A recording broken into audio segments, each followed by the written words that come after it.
पाई के बुलाई बालक घर ने, बंदी के चरण चहु दिस बैठो, घेरी घेरी घेरी घेरी।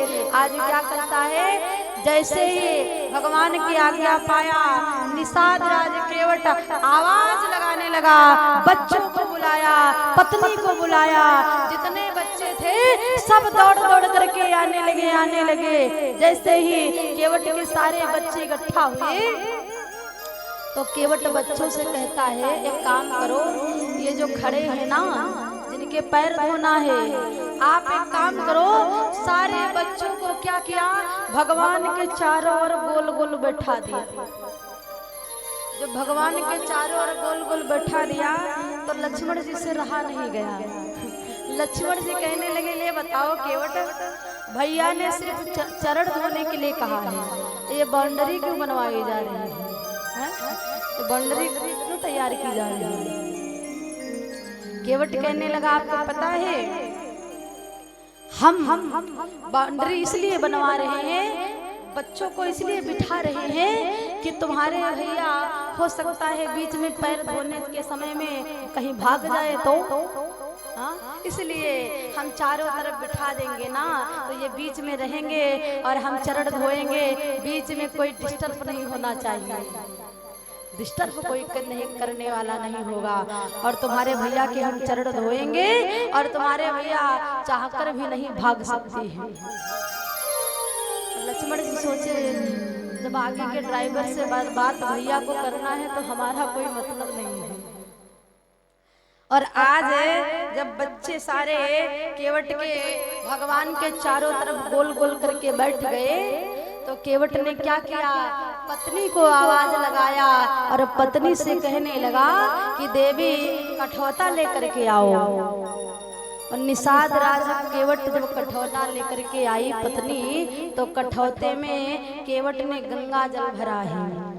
अच्छा ये बताओ, जब गंगा जी स्वयं विराजमान थी तो कठौते में जल लाने की क्या आवश्यकता था? मनुष्य जब किसी सरोवर के पास में जाता है जलपान करने के लिए ना, तो सरोवर में उठा करके जलपान करता है, कोई गिलास डुबो करके नहीं पीता है। लेकिन आज इधर जैसे ही निषाद राज केवट ने कठौता मंगवाया। अच्छा, कठौता कितने लोग जानते हैं? हाथ उठाएंगे। कठौते के बारे में कौन कौन जानता है कि कठौता होता क्या है?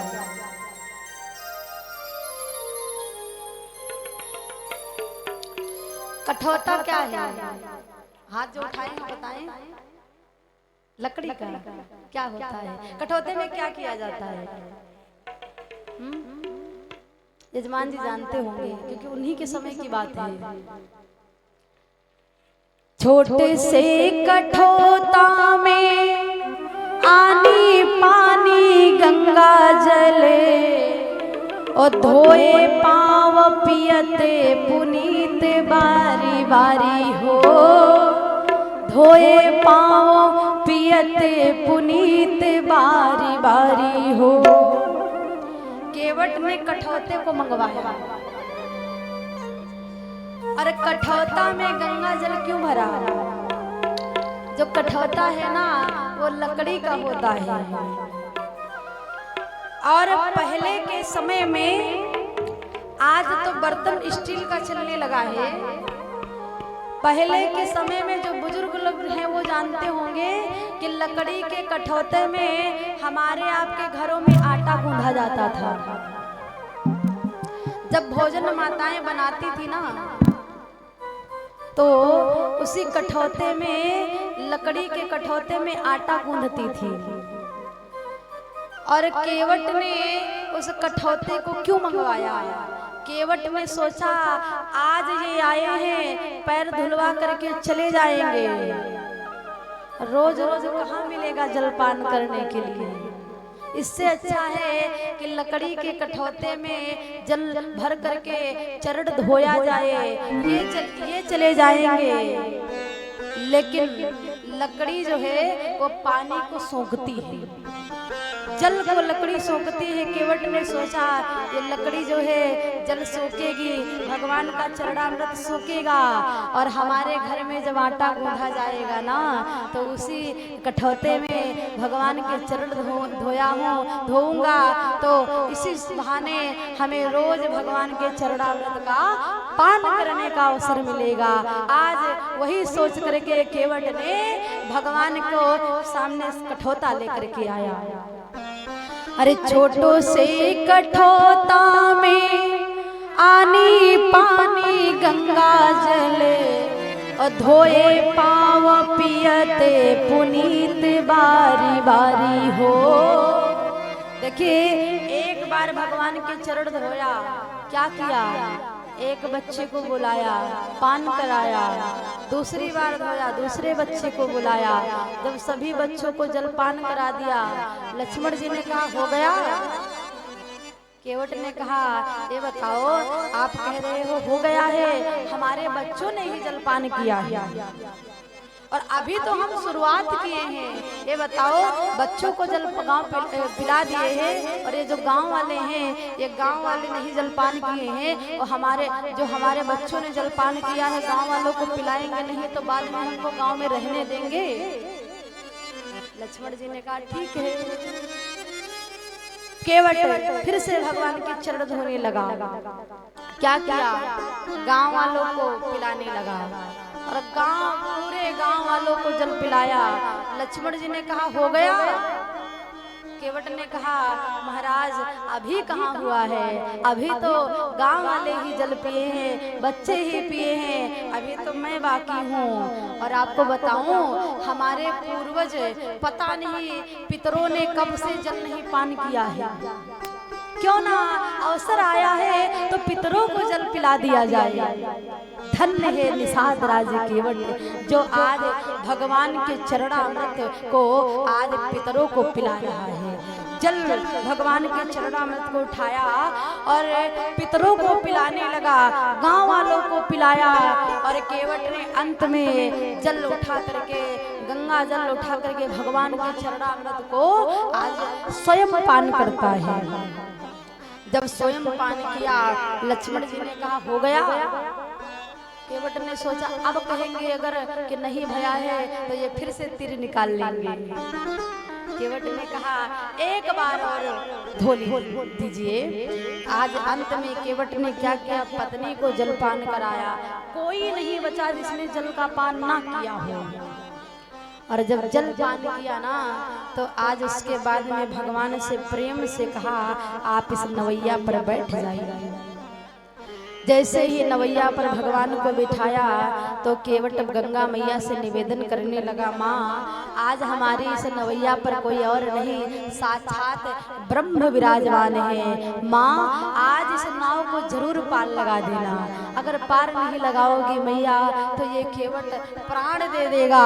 और गंगा मैया से निवेदन कर रहा है निषाद राजा, माँ अपने राम जी उतरेंगे पार हो, अपने राम जी उतरेंगे पार, गंगा मैया धीरे बहो, अपने राम जी उतरेंगे पार, गंगा मैया धीरे बहो, राम जी उतरेंगे पार, गंगा मैया धीरे बहो, मेरे राम जी उतरेंगे पार, गंगा मैया धीरे बहो, धीरे बहो मैया धीरे बहो, धीरे बहो मैया धीरे बहो, धीरे बहो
शंकर भगवान की।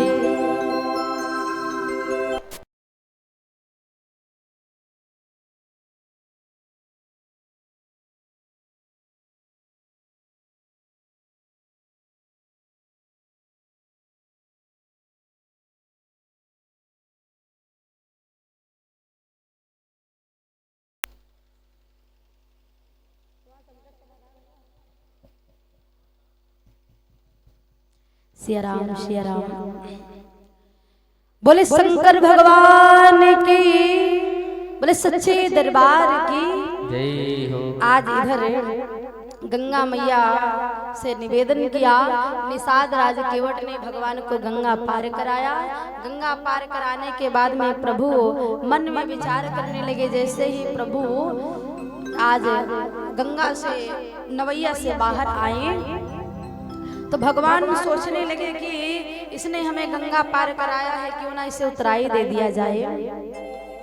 तो क्या किया, सीता जी ने मुंदरी को निकाल करके दिया राम जी को, कहा कि दे दीजिए नाथ। जैसे ही राम जी आज अंगूठी देने लगे तो निषाद राज केवट ने कहा, महाराज ये क्या दे रहे हो।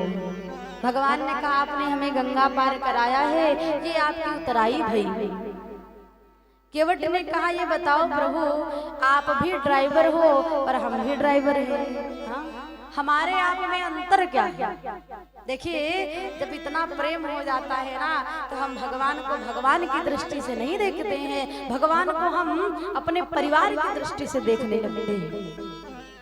निषाद राज केवट कहने लगा कि प्रभु आप भी एक ड्राइवर हो, हम भी एक ड्राइवर हैं। अंतर इतना है कि हम छोटी गाड़ी चलाते हैं, आप बड़ी गाड़ी चलाते हैं, हाँ?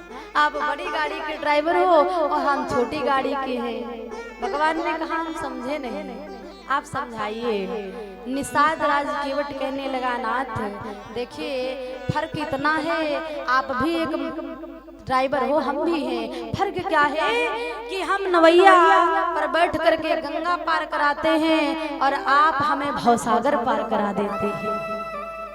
और देखिए, जब केवट भगवान को गंगा में बिठा करके, नवैया में बिठा करके जब भगवान को पार कराने लगा तो केवट पार नहीं करा रहा है, भगवान को उसी गंगा में चक्कर लगवा रहा है। प्रभु ने कहा, ये चक्कर क्यों लगवा रहे हो ना केवट, हमें गंगा पार करा दो। एक दो चक्कर लगाया तो राम जी से केवट कहने लगा, नाथ ये बताओ, एक दो चक्कर लगाया है तो आपको इतना दुख हो रहा है और हमें तो 84 लाख योनियों में भटकना पड़ता है, क्या आपको दुख नहीं होता है, हाँ? हम तो चक्कर लगाते हैं, हमें हमारे ऊपर भी कृपा कर दिया करिए।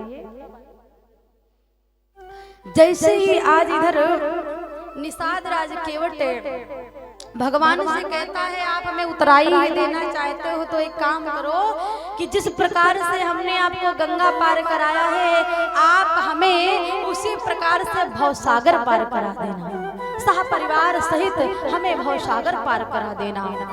आज प्रभु ने केवट के ऊपर कृपा किया, भगवान आगे बढ़े और इधर सुमंत्र जी महाराज राम जी को छोड़ करके, भगवान को छोड़ करके आज सुमंत्र जी जब अयोध्या पहुँचे ना तो देखिए दशरथ जी कौशल्या के गोद में लेटे हुए हैं, तड़प रहे हैं। आसरा क्या है कि राम जी हो सकता है सुमंत्र जी राम जी को वापस ले आए, इस आसरा में रुके हुए हैं। देखियो, जब किसी का अंतिम समय आ जाता है ना, जगत में कोई न परमानंद,